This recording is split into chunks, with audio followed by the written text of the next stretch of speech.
Um, the thought kind of a really dear friend of mine and colleague. She's a basket weaver.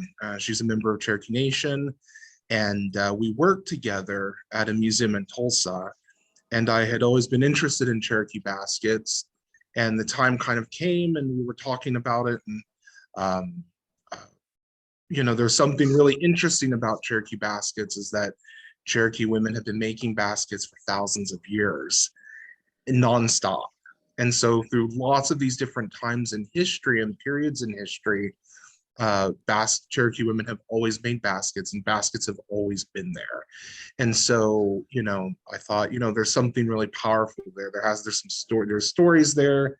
There's things that, are really important about baskets. A lot of folks, I think, look at baskets and things and think, oh, it's just a basket, right? But what we know is that a basket's never just a basket, but that it becomes this vehicle for memory and for genealogy and family and all this history that's wrapped up in it. And so I think that that is one of those reasons, that folks continue to make baskets and why baskets are so important. And so one of the things that was important in this work or in this research was really kind of resituating and recentering what Cherokee basket weavers were saying and what they're doing. And so the work itself is two-part. I interview Cherokee basket weavers in Oklahoma, and I also interviewed Cherokee basket weavers in North Carolina. And what I did is I brought all those collective stories together and kind of present them in a new way that I don't think a lot of times folks do all the time. And so these basket weavers and their stories kind of are uplifted in a way that isn't always present. And so what it also does is that it helps explore and explain where maybe archaeology and anthropology maybe have failed in the past. Because if you're just looking at baskets and there's no story that goes with it and there's no context or social history, that's where people, I think, just start to look at it and think it's just a basket. But it's more than that. And so I really argue that these Cherokee folks, mostly women, Cherokee women, that because there are men that make baskets today, but traditionally it's always been Cherokee women that have done this. And so the kind of stories they're telling really are important and are just as important as maybe what some people would like, other kinds of like numbers and things like that everyone thinks there's all this truth in numbers. And there's really the truth is in the stories and in the history.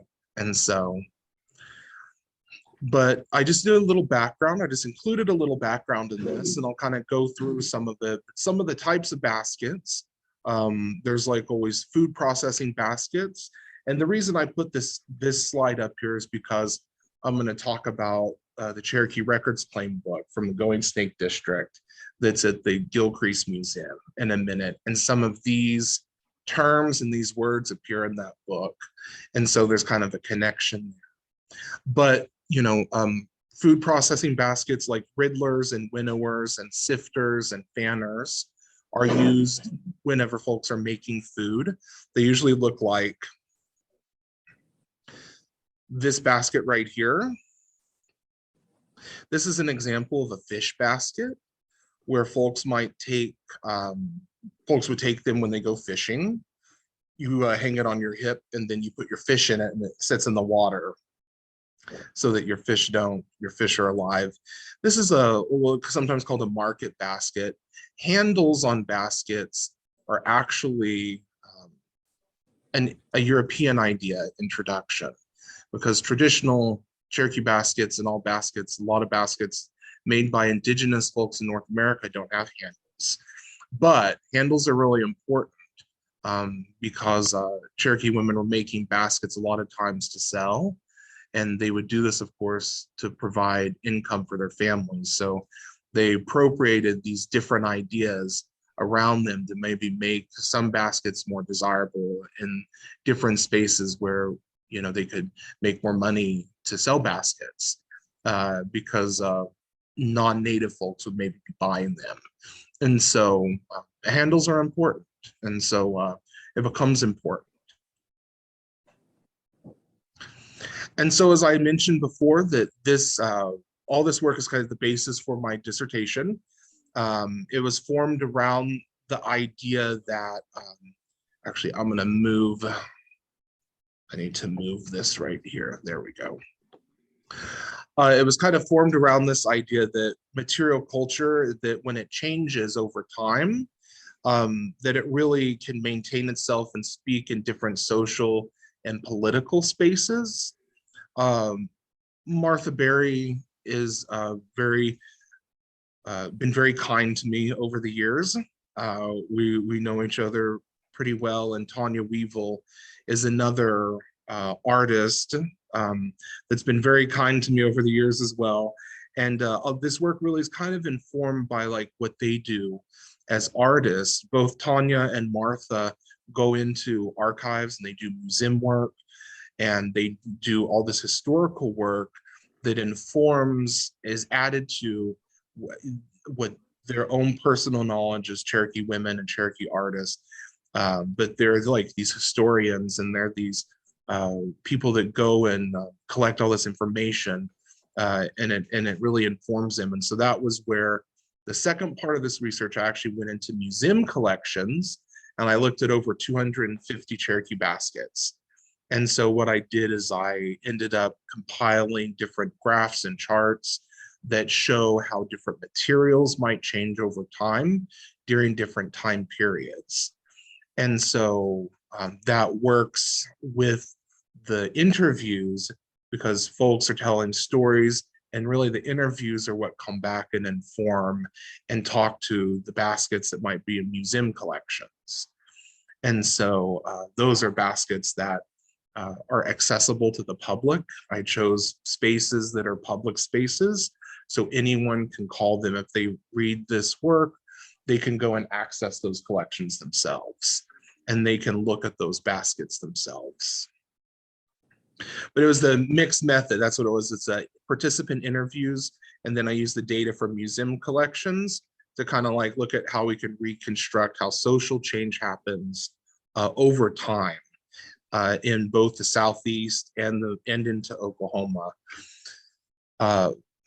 There's been a lot of work that's been done about Cherokee baskets in the Southeast.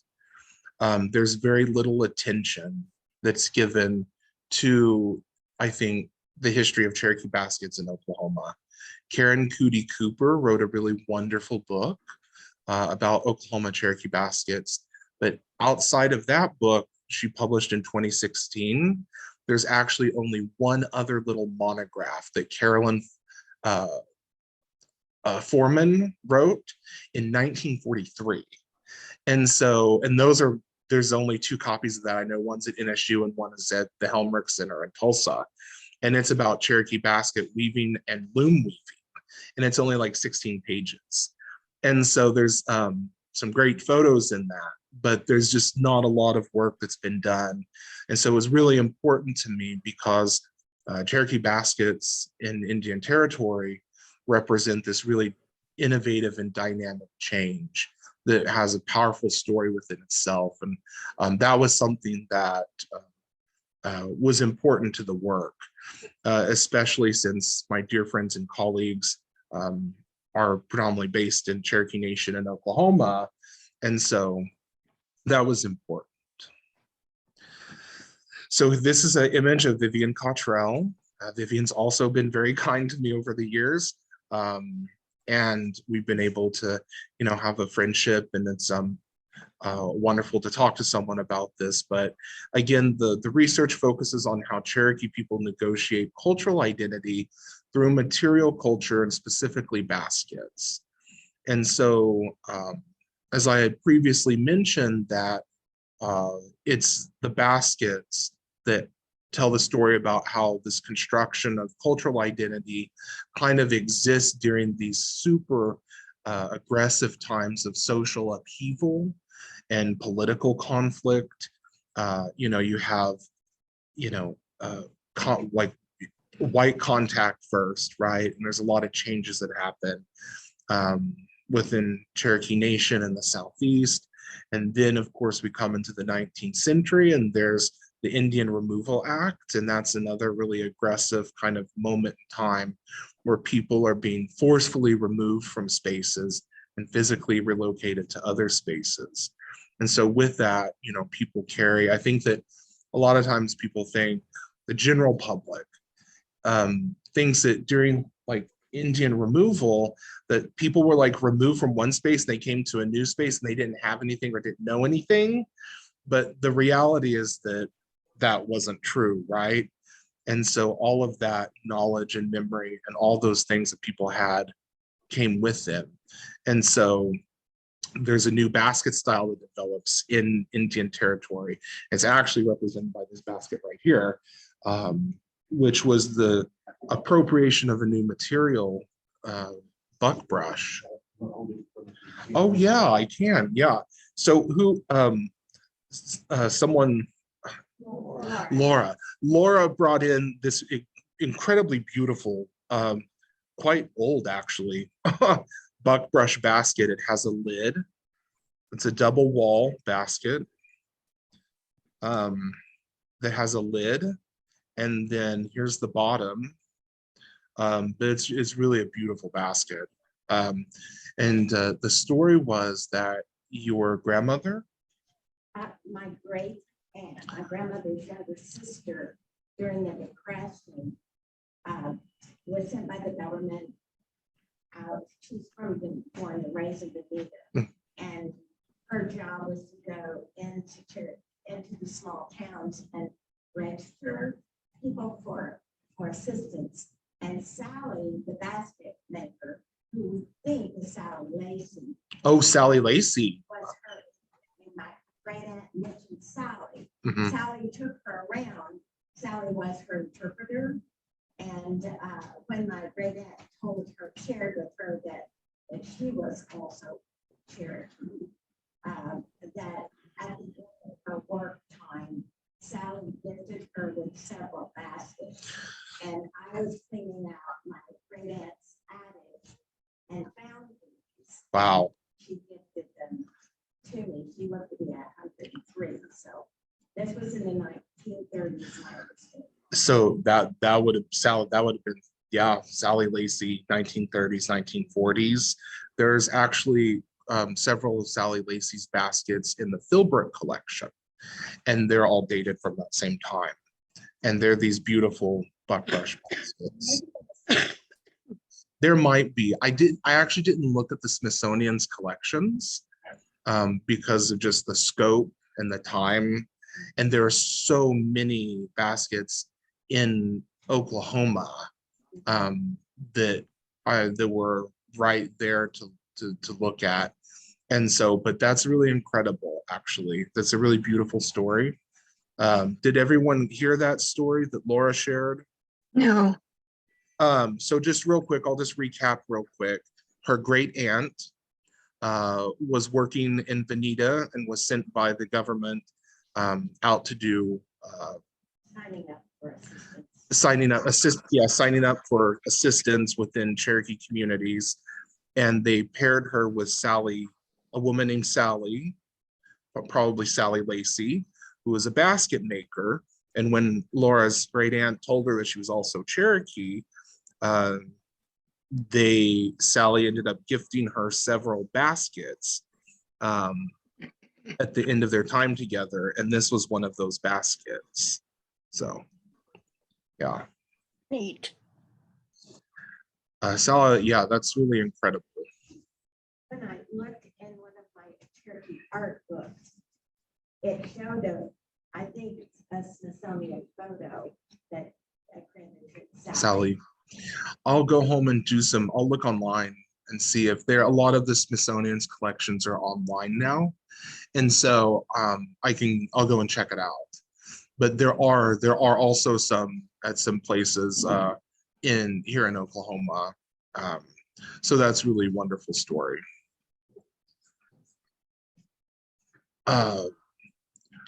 So one of the reasons that I chose this kind of research design was because what it does is it looks across time and space.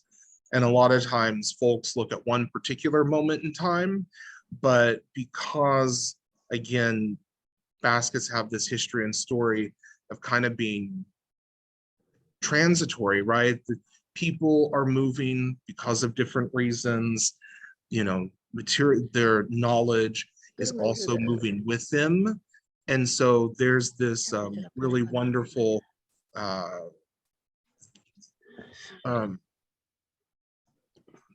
Maybe that baskets have this kind of time moment where maybe they under can the tell this sink is where I new story. put it. Excuse me. Did I? But also it brings together kind of these different divergent histories. Whereas, there's still Cherokee folks in the Southeast and North Carolina, they have their own histories of basket making too, that kind of is separate after a certain point than Oklahoma basket makers. And so this really kind of brings that together. I was encouraged by a lot of folks in Cherokee Nation and Eastern Band Cherokee Indians to like make that a point of this. And so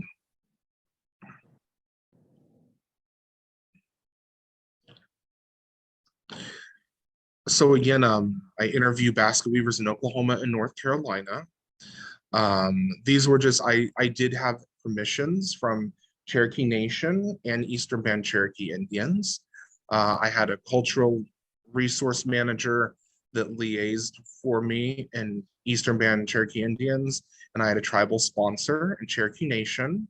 And they're the ones that helped me get in touch with the different basket makers that I would do interviews with. And so there's a lot of different layers and levels, but it is important to say that, the research was approved by both nations, and both nations' cultural resources and internal review boards were aware of the research and how it was being conducted and things like that.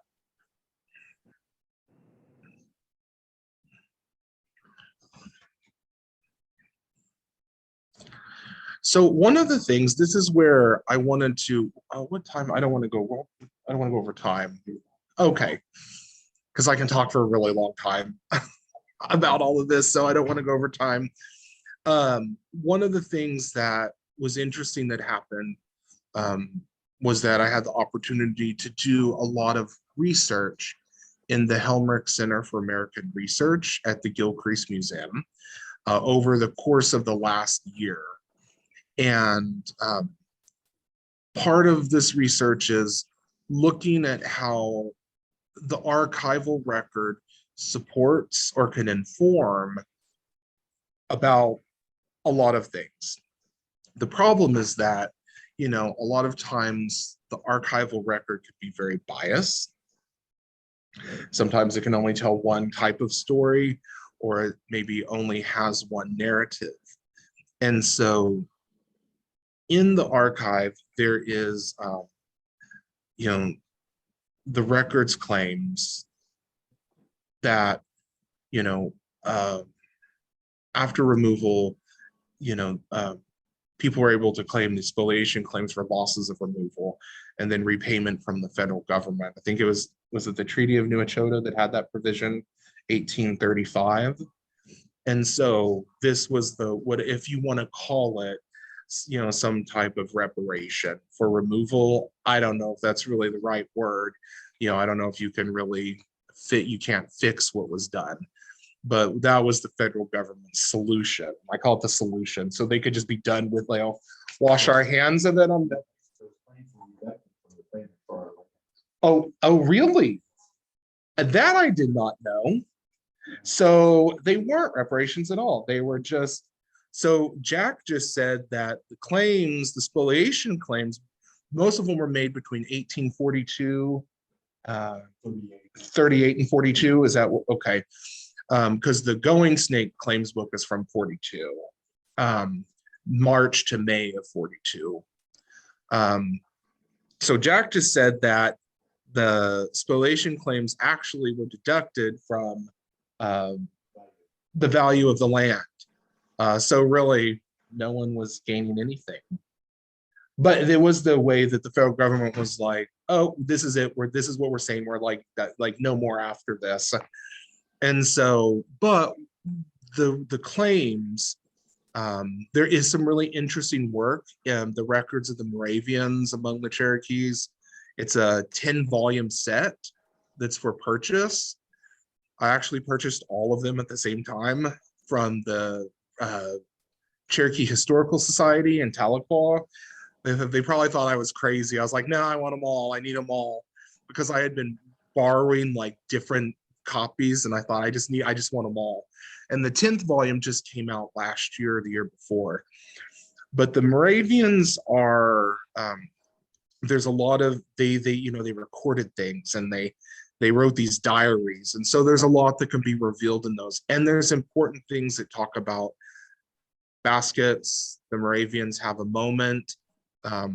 Actually, it had to have been in the late 1700s, because there are examples of vine or round reed style baskets that date to 1800 from Spring Place Mission.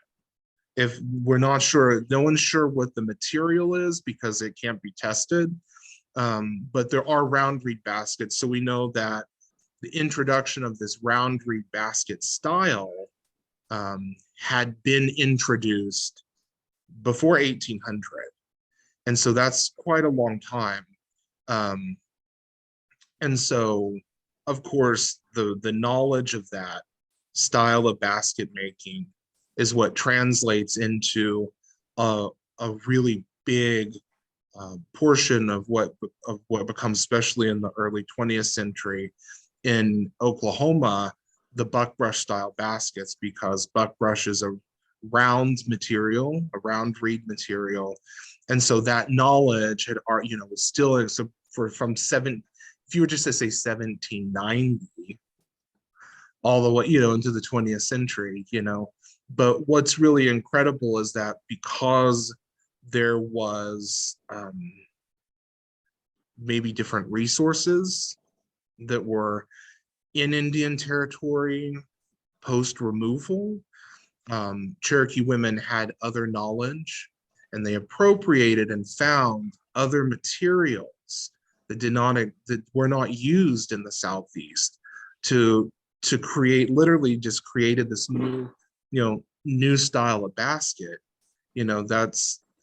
That's very innovative. That's a lot of things. It's a really powerful kind of idea. It was so important that, like, I don't have that, but I do have this, and so we're going to use it. And a lot of the women I've talked to are like, we use whatever we have, that's just what we do. And so that was what they did then. It's what everyone does now. And so I think that's why buckbrush baskets in particular they represent a lot of things, a lot of ideas. And so, but in the claims though,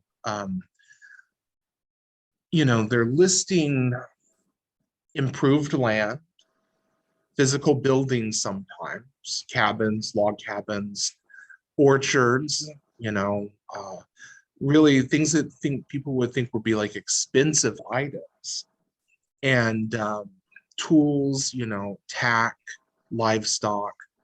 But in a lot of the claims, they claim baskets. And so, these, I'm like, okay, they're claiming improved land, livestock, furniture, all these things, might be considered expensive, where I think people might consider expensive. And then all of a sudden they're claiming baskets.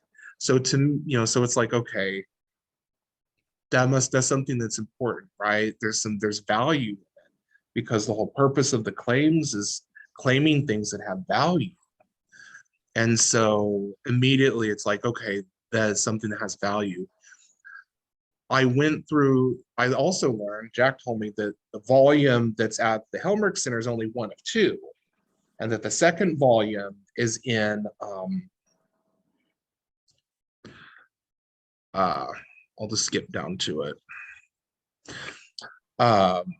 The second volume's in the Tennessee State Archive, Library and Archive, and that's in Nashville. And so is that the second volume or is this the first one? I think Gilcrease is fine too. Volume 2? Okay. And so what it is there's 374 claims. I went through every single one and read every single line of the book. This is the book right here. It's quite large. It's about this wide. It's about is that 18 inches? 18 inches wide by like 20, 30 inches tall. It's a big book. It's bound in leather. And it's a ledger book. And you can see here, this is actually the online collections at Gilcrease. I went ahead and pulled the information in case anyone was curious or wanted to take a note of it, because it has the collection number and the description and the location and the collection. But it says the description is a bound volume containing the text of 374 claims filed under the 1835 Treaty of New Echota. In addition to the claims are supporting affidavits and evidence. The claims were filed, also that supporting affidavits and evidence is only like 7 pages in the very end. It's not a lot. It's about land affidavits. And then it also has, they were filed before Jesse Bushyhead, Chief Justice of the Supreme Court of the Cherokee Nation, Evan Jones, Clerk, David Foreman, Solicitor or Clerk for the Going Snake District. And then, of course, it says the Going Snake District was east of Tahlequah near Westville. So the claims books are actually from the Going Snake District. And so both of those claims books, it's intact. A lot of the claims books have been separated. Over time have become separated. A lot of times in archives, books will be separated so individual pages can be sold to make more money. Except this one is still bound, it's all there. And so it's this really interesting resource because it's a kind of a moment in time where, again, folks are, I have some other images of it. Moment in time where Cherokee folks are describing things that are important to them. And it's also a little like going through it, you thinking about it, and it's a little heart-wrenching too, because people are claiming things that they lost during removal. And so that within itself, the book itself is kind of heavy, it's a reminder in a way, but it also has a lot of important information. Each claim, it says the United States up at the top of each claim. This is where the number's located. And it says due to, and then it has the person's name. Sometimes they're in Cherokee, sometimes they're in English, sometimes they're in syllabary. It always has an English phonetic spelling though. And then it will have they'll have the person's name that's making the claim. And then over here, it will almost always in every entry says the place in North Carolina where they come from. So if someone's doing even family history or genealogy, you might be able to find a relative's name in one of these books. It will show you the place, where they came from in North Carolina. That might be another, there's a few Tennessee, but most of them are North Carolina in this book. But all these different communities and places in Western North Carolina. I did write down everyone's name that a claim. So I went through every claim, and this is where they're listed right here. Sometimes on single lines, but mostly just across. This is all the things they're claiming. This is Jesse Bushyhead's signature right here, where my finger's pointing. And it says Chief Justice CN, Cherokee Nation. And then they will say the person's name, where they're from, the location, because they'll say Cherokee Nation East. And then I tried to get a detail of some of it. But out of the 374 claims in this book, I think 164 people claim baskets. So it's a huge number. Some people go as far to even name the type of basket and the type of material it's made of. It will literally say cane basket, river cane basket. It will even say a winnower, a sifter, or a fanner.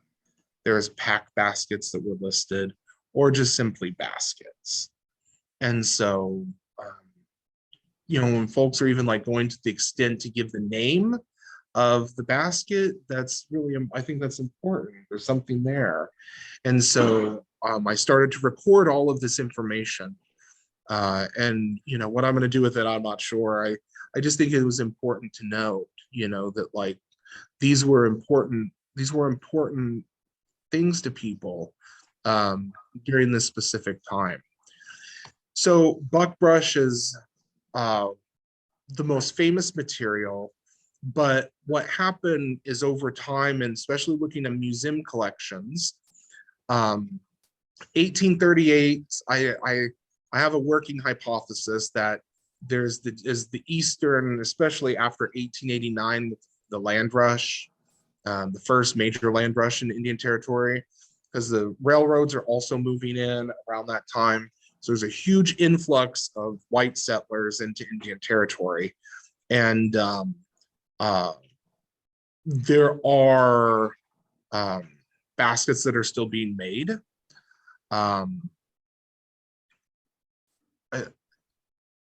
What I found, what people were saying and sharing in their stories, and what the museum collections were saying and telling as well, was that there's actually quite a few there. I've found quite a few trays, baskets made of white oak, baskets made of river cane. River cane starts to be depleted in Indian Territory and it's almost gone by statehood. But the introduction of European style agriculture is what really kind of changes the ecology of Eastern Oklahoma. And so livestock and hoof stock really, like, they love to root and they destroy the rhizomatic kind of structure that exists in river cane breaks. And so there's river cane kind of goes down in its availability, and now it's very scarce. It's also extremely scarce across the Southeast, and it used to be widely available.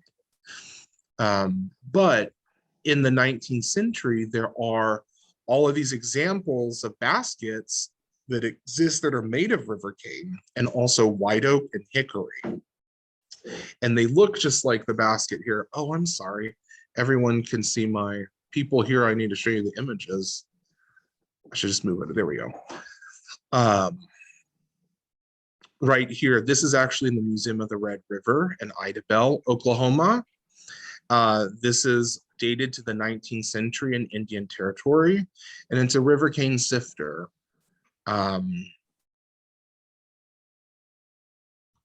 This is another example. This is in the Delaware County Historical Society.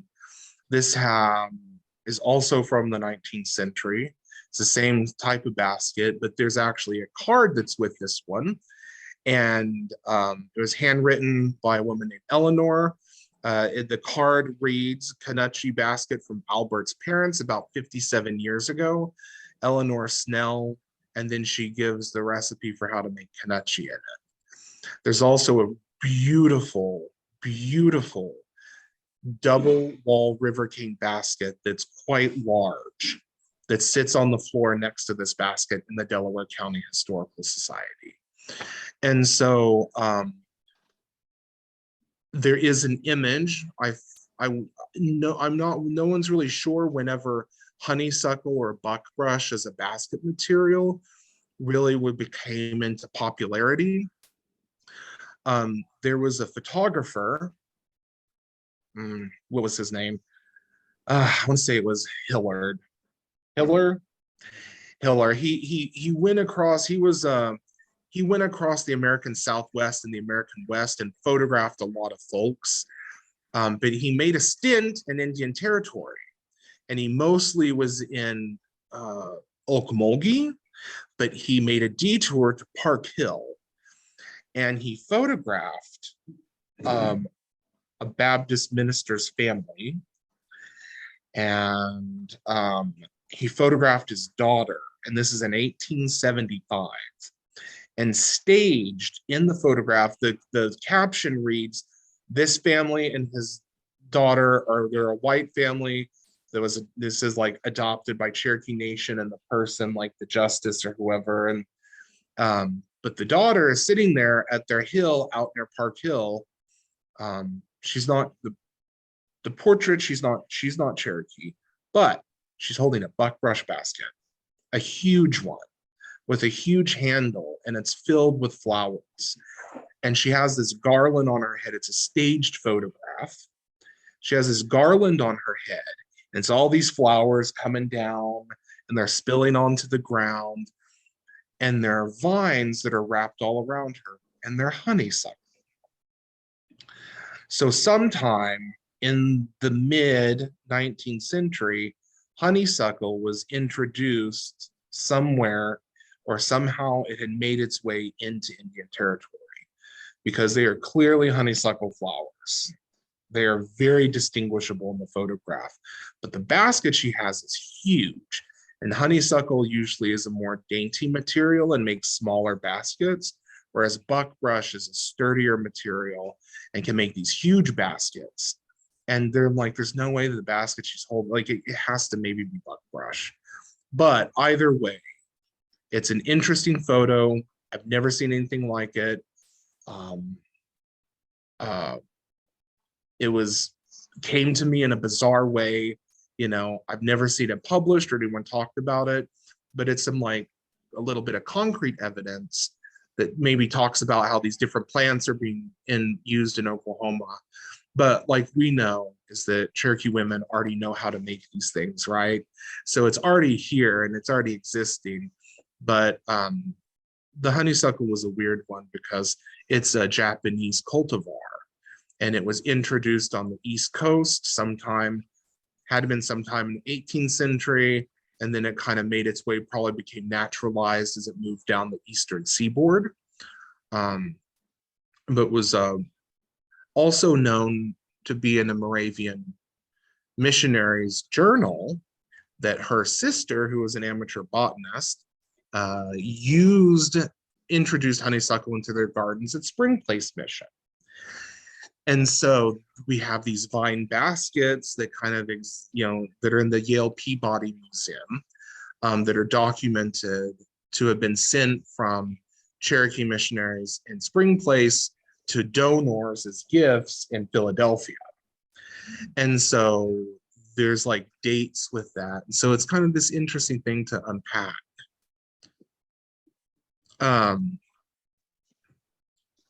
I always like to talk about basket makers as much as I can. Their names and their contributions and what that looks like. This is Lottie Stamper. She is a really famous basket weaver from North Carolina. She taught in public schools. She taught basket weaving for a long time.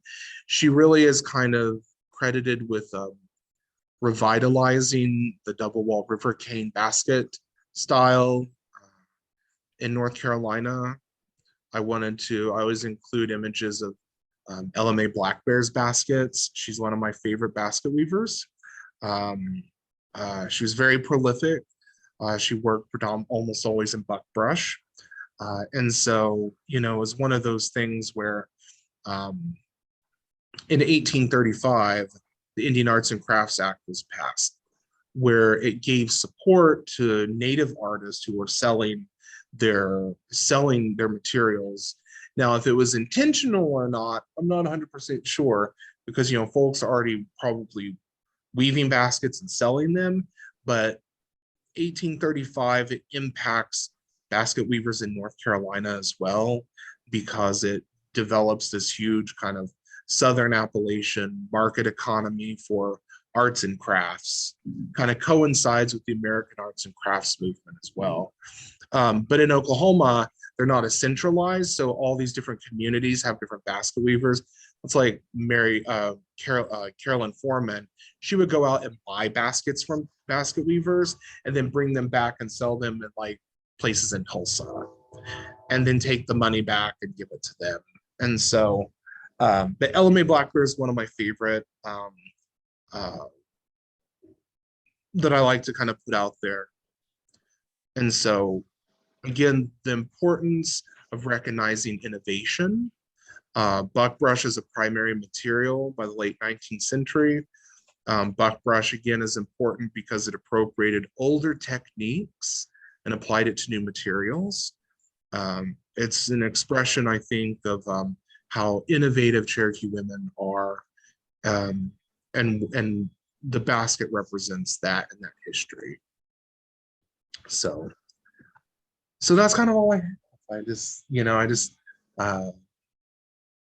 I'm happy to talk or ask if you ask questions. Let me go back to the.